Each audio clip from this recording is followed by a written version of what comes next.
ની અંદર છે ગ્રીની પરાફરી. બધું ગ્રીન ગ્રીન ગ્રીન, આમ પરફેક્ટ હરિયાળી મેન્યુ બનશે એવું લાગે છે. હા, તો પહેલી રેસીપી કઈ છે? ગ્રીન શોરબા કોકોનટ સૂપ. અચ્છા, એ બનાવવા માટે સામગ્રી કઈ કઈ લઈએ છીએ? ગ્રીન ચટણી લઈએ છીએ, કોકોનટ મિલ્ક લઈએ છીએ અને કોર્નફ્લોર લઈએ છીએ. અને કેટલો સમય લાગવાનો છે બનાવતા?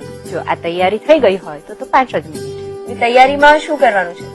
ગ્રીન ચટણી બનાવીને તૈયાર હોય અને કોકોનટ મિલ્ક તૈયાર હોય. તો ફટાફટ શરૂ કરી દઈએ.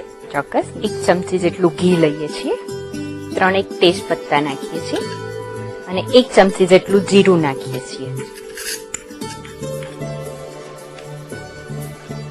આ સૂપ એવો છે કે કોકોનટ મિલ્કનો એમાં સમાવેશ કર્યો છે એટલા માટે કે આપણે જ્યારે ગ્રીન ચટણી નો ઉપયોગ કરીને સૂપ બનાવીએ છીએ તો ગ્રીન ચટણીની અંદર ખાલી કોથમી મરચાં અને લીંબુ 3 જ વસ્તુ લીધેલી છે, એટલે એની થિકનેસ આપવા અને એમાં થોડુંક મીઠાશ એ આપવા માટે આપણે કોકોનટનો ઉપયોગ કર્યો છે.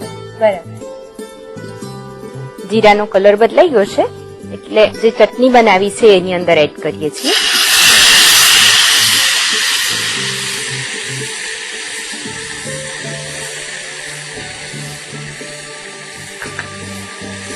આખું કોકોનટનું મિલ્ક તૈયાર કર્યું છે, એની અંદર 1 ચમચી કોર્નફ્લોર એડ કરીએ છીએ.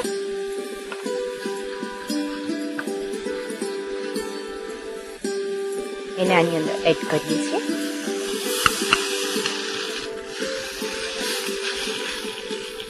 પછી એની અંદર 1 કપ પાણી એડ કરીશું.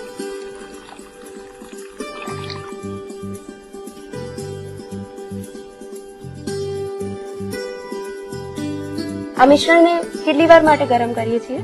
ઉભરો આવે ત્યાં સુધી. અચ્છા. અને અંદર સિઝનિંગ કરીએ.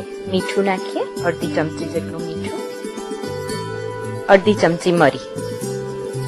ઓલરેડી જે ચટણી બનાવી છે એમાં ગ્રીન ચીલીઝ લીધા છે આપણે, એટલે એની તીખાશ પણ હશે, ઉપરાંત મરી પણ નાખીએ. હા, કારણ કે કોકોનટ મિલ્ક એ ફ્લેટ ટેસ્ટ હોય ને, એટલે થોડીક તીખાશ ઉમેરીએ છીએ. એને સતત હલાવતા રહેવાનું છે ઉભરો આવે ત્યાં સુધી? હા, એટલા માટે કે ચટણી ચોંટી જાય છે. અચ્છા. એટલે થોડુંક હલાવવાનું. ઉકળી ગયું છે, ગેસ બંધ કરી દઈએ. સર્વ કરીએ.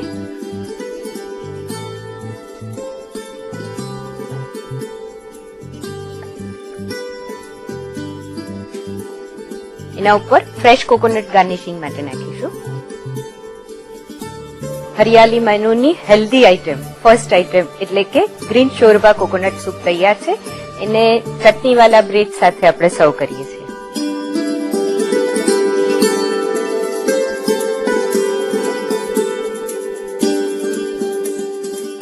ગ્રીન શોરબા કોકોનટ સૂપ તો તૈયાર થઈ ગયો. મને ખબર છે કે તમે એની રીત લખવા માટે આતુર છો, તો લખી લો રીત. ગ્રીન શોરબા કોકોનટ સૂપ બનાવવા માટે જોઈશે ઘી 1 ટીસ્પૂન, તમાલપત્ર 3 નંગ, જીરું 1 teaspoon, coconut milk 1 cup, cornflour 1 teaspoon, મીઠું સ્વાદ અનુસાર, મરી પાવડર અડધો ટીસ્પૂન. ગ્રીન પેસ્ટ બનાવવા માટે કોથમીર 4 ટેબલસ્પૂન, લીલા મરચા 2 નંગ, લીંબુનો રસ 1 ટીસ્પૂન. ગાર્નિશિંગ માટે કોપરાની છીણ. સર્વ કરવા માટે ચટણીવાળી બ્રેડ. ગ્રીન શોરબા કોકોનટ સૂપ બનાવવા માટેની પદ્ધતિ: સૌપ્રથમ પેનમાં ઘી લઈ તમાલપત્ર, જીરું અને કોથમીર, લીલા મરચા તથા લીંબુનો રસ ઉમેરી તૈયાર કરેલી ગ્રીન ચટણી ઉમેરી સાંતળી લો. હવે કોકોનટ મિલ્ક લઈ તેમાં કોર્નફ્લોર ઉમેરી બરાબર મિક્સ કરી તેને પણ પેનમાં ઉમેરી પછી પાણી, મીઠું અને મરી પાવડર ઉમેરી એક ઉભરો આવે ત્યાં સુધી ઉકાળો. પછી તેને સર્વિંગ બાઉલમાં કાઢી કોપરાના છીણથી ગાર્નિશ કરી ચટણીવાળી બ્રેડ સાથે સર્વ કરો.